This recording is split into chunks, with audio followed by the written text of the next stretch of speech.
സംസ്ഥാനത്തെ സാമ്പത്തിക പ്രതിസന്ധി സംബന്ധിച്ച പ്രതിപക്ഷത്തിന്റെ അടിയന്തര പ്രമേയത്തിൽ ചർച്ച തുടരുകയാണ്. ഇപ്പോൾ ധനമന്ത്രി സംസാരിക്കുന്നു. 1822 കോടി രൂപ അനുവദിച്ചതാണ്. ആ തുകയും വെട്ടിക്കുറച്ചു. അങ്ങനെ 6000 കോടി രൂപ, അത് ഞാനീ പറഞ്ഞ 3300 കോടി രൂപ, അത് ഇത്രയും കുറഞ്ഞു. സർ, ഞങ്ങൾ കേന്ദ്രമന്ത്രിയെ കണ്ടു പറഞ്ഞു, ഞങ്ങൾ നാഷണൽ ഹൈവേ പണിയാൻ വേണ്ടിയിട്ട് കേന്ദ്രമാണ് മുഴുവൻ ചിലവാക്കേണ്ടത്, NHAI ആണ് ചിലവാക്കുന്നത്, അവരാണ് ടോൾ പിരിക്കുന്നത്. ഞങ്ങൾ പക്ഷേ അതിനുവേണ്ടി 6000-ഓളം കോടി രൂപ കൊടുത്തിട്ടുണ്ട്. ആ തുക ഞങ്ങൾ ആ പണമായിട്ട് തിരിച്ചു തരണ്ട, ടോളും തരണ്ട, നിങ്ങൾ അത് ഞങ്ങളുടെ ബോറോയിങ്ങിൽ എക്സ്ട്രാ ആയിട്ട് തരണം. അതും തന്നിട്ടില്ല.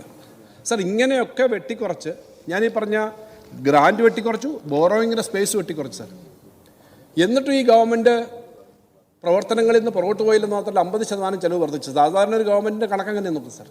സർ, കടം ഇവിടെ വർദ്ധിക്കും.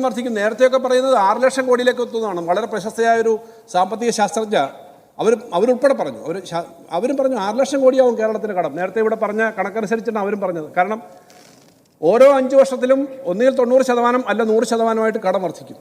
സർ, അങ്ങനെ നോക്കുമ്പോൾ ഞാൻ VS ഗവൺമെൻറ് ഏറ്റവും അവസാനത്തെ വർഷം തൊട്ട് പറയാം, 85,000-ഓളം കോടി രൂപയായിരുന്നു അന്നത്തെ ആകെ കടം.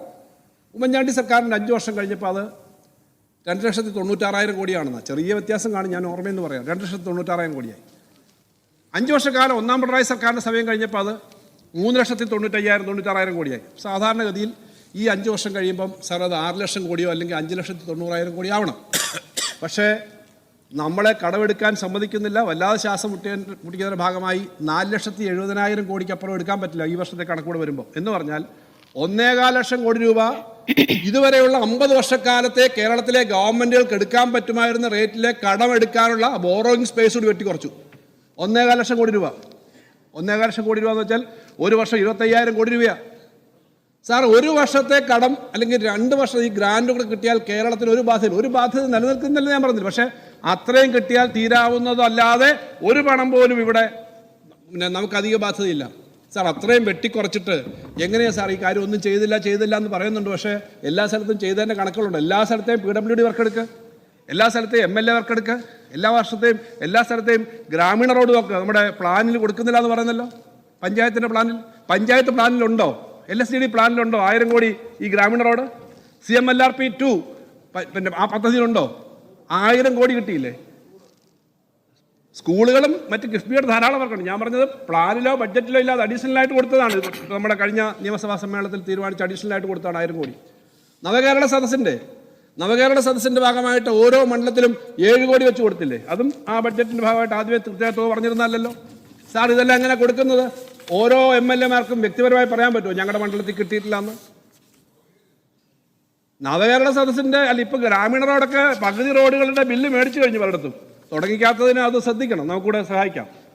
തുടങ്ങിയിട്ടില്ലെങ്കിൽ അതൊക്കെ നോക്കിക്കണം. പക്ഷേ നവകേരള ഈ CMLRPക്ക് പണത്തിന് തടസ്സം വരത്തില്ല എന്ന് തന്നെ തീരുമാനിച്ചിട്ടുണ്ട്. സാർ, ഇങ്ങനെ കാര്യങ്ങൾ ചെയ്ത് പൊയ്ക്കൊണ്ടിരിക്കണം. അപ്പോൾ ഈ പണം ചെലവാക്കുന്നത് ഇത്രയും ശ്വാസം മുട്ടിക്കലുണ്ടാകും. ഒരു വർഷം ശരാശരി 57,000 കോടി വെച്ച് കുറഞ്ഞു. സാർ, ഇത് LDF ആയാലും UDF ആയാലും ബാധിക്കുന്നത്. നമുക്ക് കളക്റ്റീവായി പറയേണ്ട ഒരു കാര്യമായതുകൊണ്ട് ഞാൻ പറയുകയാണ്. രാഷ്ട്രീയമായിട്ടൊക്കെ വ്യത്യസ്ത അഭിപ്രായം പറയും.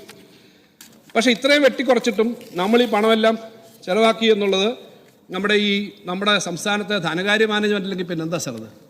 ശരിയാണ്, വളരെ വലിയ ബുദ്ധിമുട്ടിലാണ് ഈ ഗവൺമെൻറ് മുന്നോട്ട് പോകുന്നത്. അങ്ങനെ ഇതെല്ലാം അഡ്ജസ്റ്റ് ചെയ്യാൻ. കാരണം വലിയ തോതിൽ നമ്മുടെ ശ്വാസം മുട്ടിക്കുക. വിചാരിച്ച ബഡ്ജറ്റ് തയ്യാറാക്കിയതിന് ശേഷം 6000 കോടി വെട്ടിക്കുറയ്ക്കുമെന്ന് ആരെങ്കിലും വിചാരിക്കുമോ? സാർ, ഏറ്റവും ഒടുവിൽ GST സംബന്ധിച്ച് വന്നപ്പോൾ അതിൻ്റെ ഭാഗമായിട്ട് ഇവിടെ പ്രതിപക്ഷ നേതാവ് ചോദിക്കുന്നത് കേട്ടു, 8,000 മുതൽ 10,000 വരെ നിങ്ങൾ പറയുന്നു. എവിടുന്നാണ് കണക്ക്? 20,000 കോടി 47,000 കോടിയേ ഉള്ളൂ എന്നാണ് കേന്ദ്രം പറയുന്നത്. ശരിയാണ്, 47,000 ഉള്ളൂ എന്നാണ് കേന്ദ്രം പറയുന്നത്. സാർ, ഞങ്ങൾ 8 സംസ്ഥാനങ്ങളിലെ ധനകാര്യ മന്ത്രിമാർ ചേർന്നിട്ട് യോഗം ചേർന്നു. കാരണം BJP മന്ത്രിമാർക്ക് ഈ അഭിപ്രായം ഉണ്ടെങ്കിൽ അവർക്ക് ഓപ്പണായി പറയാൻ പറ്റില്ല. പ്രധാനമന്ത്രി സ്വാതന്ത്ര്യദിന സന്ദേശത്തിൻ്റെ ഭാഗമായിട്ട് പ്രഖ്യാപിച്ചതാണ് ഈ വെട്ടിക്കുറവ്. സാധാരണ GSTക്കകത്ത് ഒരു കണക്ക് നോക്കി കൃത്യമായി ഫിറ്റ്മെൻറ്റ് കമ്മിറ്റിയും മറ്റും പഠിച്ചിട്ടാണ് റേറ്റ് തീരുമാനിക്കുക. പക്ഷേ ഒന്നുമില്ല. അപ്പോൾ അവിടെ 1.5 ലക്ഷമുണ്ട്, 2 ലക്ഷമുണ്ടെന്നൊക്കെ ഊഹക്കളാണ്. അവിടെ ഒറ്റ കണക്ക് തന്നില്ല. ഞങ്ങൾ കേരളത്തിലെ ഗുലാത്തി ഇൻസ്റ്റിറ്റ്യൂട്ടിനെ കൊണ്ട് സ്റ്റഡി നടത്തിച്ച് നോക്കിയപ്പോഴാണ് 7,500 കോടിയിലധികം കൂടെ ഗുഡ്സ് മാത്രം വരും, സർവീസുകൾ വരുമ്പോൾ ഏകദേശമാണെന്ന് പറഞ്ഞിട്ടുണ്ട്. എൻ്റെ കയ്യിൽ ഹിന്ദു പത്രം കഴിഞ്ഞ ദിവസം നടത്തിയ ഒരു റൗണ്ട് ടേബിൾ സെമിനാറുണ്ട്.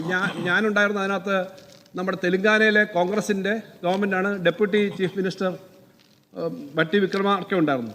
അദ്ദേഹം പറഞ്ഞു അവർക്കും വരും ഇതുപോലെ നഷ്ടം. ഈ ഹിന്ദുവിൻ്റെ ഇന്ത്യയിലെ ഫുൾ പേജ് ആർട്ടിക്കിളാണ്. കേരളത്തിൽ ഇന്ന് വന്നിട്ടില്ല, കേരളത്തിൽ വരായിരിക്കും. ഫുൾ പേജ് ആർട്ടിക്കിളാണ് അവരെ ഇന്റർവ്യൂ സാർ. കേരളത്തിലുണ്ട്. ഈ ഇന്റർവ്യൂവിൻ്റെ ഫുൾ പേജ് ഇങ്ങനെ വന്നിട്ടില്ല, പക്ഷേ ഇന്റർവ്യൂവിൻ്റെ ലിസ്റ്റാണ് സാർ വന്നത്. ഇത് ഇന്ത്യയിലെ ബാക്കി കുറേ സംസ്ഥാനങ്ങളിൽ പോയതാണ്. ഇന്ത്യയിലെ സംസ്ഥാനങ്ങൾ 8 സംസ്ഥാനങ്ങൾ, അതിനകത്ത് 3 സംസ്ഥാനങ്ങൾ കോൺഗ്രസ് ആണ് സാർ. പിന്നെ ഹിമാചൽ പ്രദേശ്, കർണാടക, തെലങ്കാന. സാർ, തൃണമൂൽ കോൺഗ്രസുമായി രാഷ്ട്രീയമായിട്ട് ഒരിക്കലും ചേരുന്നല്ല ഞങ്ങൾ. പക്ഷേ തൃണമൂൽ കോൺഗ്രസ് നമ്മുടെ സംസ്ഥാനങ്ങളുടെ താല്പര്യത്തിന് വേണ്ടി അവിടെ ഒരുമിച്ച് പറഞ്ഞു. പഞ്ചാബ് ഉണ്ടായിരുന്നു.